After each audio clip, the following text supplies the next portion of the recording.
शसापूर येथील अंगद चांबवड बाबा यांच्या हळदीच्या प्लॉटमध्ये की त्यांचा अगोदर प्लॉट केमिकलवर होता आणि रोग आल्याच्या नंतर बाबाची माझी भेट झाली. बाबा म्हणले बघा तुमच्यानं काही होते का ते. तर आता आपण बाबाला विचारू प्रत्यक्ष नेमकं आपली तिरंगा जैविकचे रिझल्ट काय म्हणाले. हा, तर हे आपलं पहिल्या सुरूच्या हळद मध्ये काय केमिकल हे ते केलं ना, ते काहीच नव्हतं. आम्हाला बकळ करून करून प्रयत्न केला. बरोबर. तर ते अर्धी हळद जरा कस तरी थोडी बरी आली आणि अर्धी हळद फार करपा पडल्या. जेव्हा तुमची माझी भेट झाली आपले तिरंगाचे औषध दिल्यानंतर तुम्हाला रिझल्ट कसे आले.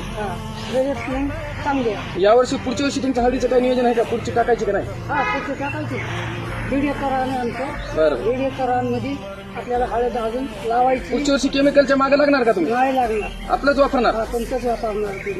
ठीक आहे ठीक आहे. राम राम. औषधाला बिंदास ठीक आहे ठीक आहे. रिझल्ट चांगला आला म्हणा की. रिझल्ट चांगला. बरोबर.